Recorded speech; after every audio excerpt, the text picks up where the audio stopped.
이사야는 인간이 어떤 죄를 범했는지 그 죄목들을 열거합니다. 사람이 땅 위에서 하는 일들입니다. 그러나 하나님이 바라시는 것은 공의와 정의입니다. 이사야 선지는 인간의 죄와 하나님의 의를 대조적으로 보여주며 마침내 의가 일어날 것임을 보여줍니다.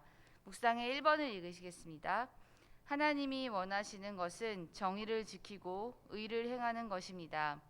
정의와 공의는 인생들이 하나님의 말씀을 따라 행할 때 자연스럽게 이루어집니다. 탐심을 가지고 자기 중심적으로 살아갈 때 세상은 일그러지고 하나님의 의는 멀어지게 됩니다. 나는 나의 삶의 현장에서 정의와 공의를 행하고 있습니까? 2번을 함께 읽으시겠습니다. 우리의 신앙생활의 문제는 지나치게 교리적입니다.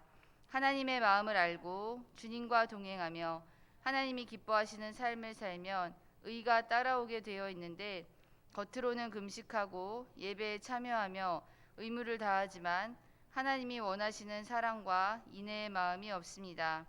하나님의 마음을 알아야 의도 이루고 사랑도 실천하지 않겠습니까? 혹시 오늘 본문의 주된 내용처럼 금식을 하신 적이 있으신지요? 작년 특히 2번 저희는 작년과 올해 전도 축제를 준비하면서 한 끼씩 9번 또는 3일 금식을 또는 하루 금식을 하시면서 아마 영혼을 위해 기도하셨던 일이 기억나실 것입니다. 또한 어떤 삶을 살아오시면서 특별한 목적을 위해 기도하시기 위해 금식을 해보신 적이 아마 있으신 분들이 많으실 것입니다. 저도 금식을 이렇게 여러 번, 많이는 아니지만 어떤 특별한 교회의 중요한 일을 앞두고 또는 그런 일 금식 외에 제 개인적으로 금식을 했던 일이 2번 정도 있었던 것 같습니다.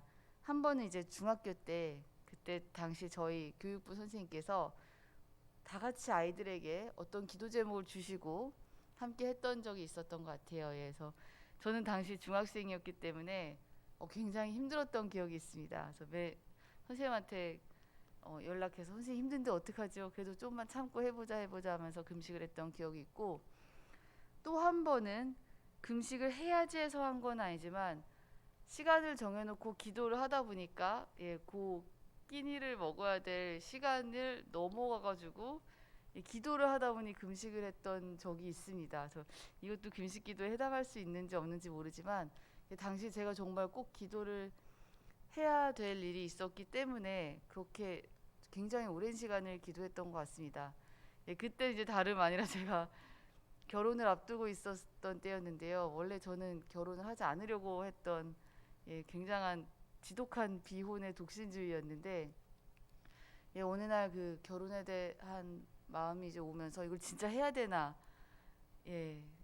사람은 되게 훌륭하신 분 같은데 이걸 해야 되나라는 그걸 굉장히 고민하면서 왜냐하면 이제 하나님께 삶을 내려놓고 사역자로 살아가야 되느냐에 대한 기로에 서 있어서 새벽에 이제 기도를 하다 보니까 기도 끝나고 집에 가면은 막 5시에 와서 끝나고 집에 가면 8시가 되어 있고 이러다 보니까 이제 아침 먹을 시간을 놓쳐서 금식이 됐던 경험이 있는데 그만큼 어떤 식음을 전폐하고 하나님께 기도하는 것은 마음을 다 비우고 다른 것을 하지 않고 하나님께만 기도를 드리는 시간이기 때문에 굉장히 저희 신앙생활의 삶에서 어떤 힘 있는 기도가 아닐까 합니다. 금식은 언제부터 시작했을까? 하나님은 우리에게 무엇을 원하셨을까에 대해 찾아보니 금식 기도는 레위기 23장 27에서 32절에 그 기원을 두고 있다고 합니다. 레위기 말씀의 그 27장 본문을 찾아보니 그때는 하나님께서 명하셨던 7번째 달 10일, 우리 달력으로 생각해 보자면 매년 7월 10일에 하나님께서 그날 하루를 아무것도 하지 않고 하나님 앞에서 마음을 스스로 괴롭게 하여 기도하라고 회개하라는 날을 명하셨습니다. 이것이 이제 금식의 기원이라고 많이 말씀하시는데요. 그리하여 그날은 다른 것을 하지 않고 오로지 하나님 앞에서 괴로운 마음으로 자신의 죄를 회개하고 하나님만을 생각하고 자신을 돌아보는 날이어야 했습니다. 아무것도 해야 하지 않았기 때문에 각각 자기 처소에서 정말로 식음을 내려놓고 하나님께 회개하고 기도해야만 했습니다. 그리하여 금식은 하나님 앞에 인간에게 있어서 정말로 가장 중요한 욕구이자 인간이 꼭 해야 되는 일 중 하나가 먹는 것인데, 먹는 것조차도 내려놓고, 즉 생명을 하나님께 내려놓고 기도하는 것이 그 금식의 기원이고 금식의 원래 의미였습니다. 그러나 이것이 이후 하나님 앞에서 인간이 하는 어떤 종교적인 행위가 되면서, 특히 이스라엘의 금식은 하나님께서 많이 죄다, 너희가 그렇게 하는 금식은 내가 기뻐하지 아니한다라는 이스라엘이 저질렀던 어떤 가장 율법적인 행위적인 죄악의 대표가 됩니다. 하나님께서 아무 일도 하지 말고 기도만 하라고 주신 날을 오히려 인간이 행위만 하고 그 본질을 잃어버렸을 때 하나님께서 지적하시는 대표적인 죄가 된 것이지요. 이 이사야서에서 말씀하고 있는 하나님께서 기뻐하는 금식은 흉악의 결박을 풀어주고 멍에의 줄을 끌어주며 압제당하는 자를 자유하게 하며 모든 멍에를 꺾는 것이 아니겠느냐. 이 말씀이 약간 모호할 수 있는데, 느헤미야서의 5장의 말씀을 보면 이제 이스라엘이 하나님 앞에서 해결해야 됐던 죄의 문제가 있는데요. 그때 이스라엘은 원래 하나님께서는 이스라엘 백성에게 어떠한 경우라도 같은 민족 형제끼리는 노예로 삼지 말라고 하셨습니다. 즉 대부분 당시 노예로 삼는 경우는 이 사람이 나에게 빚을 졌는데 또는 양식을 구워 갔는데 갚지 않고가 계속되면 이 사람이 이제 저의 노예가 돼서 일을 하면서 갚도록 하는 일이 있었습니다. 그러나 그 일도 일정 기간이 차서 7년 차가 되면은 이 사람이 일을 많이 해서 나의 돈을 다 갚았는지와 상관없이 그 사람을 자유롭게 자유인이 되게 했어야 했습니다. 그만하면 충분했고, 또한 웬만해서는 그 사람을 나의 노예로 삼지 말았어야 됐는데 이스라엘은 이를 어겼습니다. 즉 느헤미야서 5장에 보면은 가난한 사람들이 느헤미야에게 부르짖는 장면이 나오는데, 내가 줄였고 나의 자녀들이 줄였으므로 나의 밭과 포도원을 빚을 내고 또한 저당을 잡혀서 양식을 먹고자, 즉 다른 것이 아니라 정말로 굶어서 줄여서 죽게 되었을 때 그렇게 했던 것인데, 보소서 저 사람들이 우리를 다시 풀어주지도 않고 우리가 이렇게 계속 종이 되었습니다라고 느헤미야에게 말하는 장면이 느헤미야 5장에 나옵니다. 그리고 만약에 하나님께서 주신 율법을 제대로 지켰다면 이스라엘 성 안에서는 굶는 사람이 없어야 합니다. 밭의 일정 부분을 따로 떼서 가난한 사람들이 먹을 수 있도록 해야 되는 법도 있었기 때문이지요. 즉 이스라엘은 그 법도 지키지 않고 부자인 사람은 그것을 다 거두어 갖고 가난한 사람은 먹을 것이 점점 없게 되어서 결국 있던 것도 다 저당 잡히고 뺏기고 나중에는 노예까지 되었던 것입니다. 근데 하나님은 오늘 이사야 선지자의 입을 통해서 이렇게 말씀하십니다. 내가 기뻐하는 금식은 이런 흉악의 결박, 즉 인간의 욕심으로 인한 이 흉악한 결박인 것이지요. 줄인 자를 돌보았더라면 이 사람이 나의 노예가 될 일도 없었을 텐데, 그 사람에게 먹을 것을 주지 않고 그 사람을 위해 하나님의 이 귀한 법을 행하지 않은 나의 흉악한 그 죄악으로 생긴 결박을 풀어줘야 하는 것이 하나님께서 기뻐하는 금식이라고 말씀하시고 있습니다. 또한 줄인 자에게 양식을 나눠주며 여기저기 떠도는 빈민을 집에 들이는 것이 하나님께서 기뻐하는 금식이라고 말씀하고 계십니다. 그리할 때에 우리가 부를 때에 여호와께서 응답하시고 우리가 부르짖을 때에 하나님께서 응답하실 거라 말씀하고 계십니다. 10절에 줄인 자에게 너의 심정이 동하며, 즉 또한 가난한 자를 보면서 음식만 주는 것이 아니라 나의 마음이 움직이고 괴로워하는 자의 심정을 만족하게 하면 우리의 빛이 흑암 중에서 떠오를 것이라고 하고 계십니다.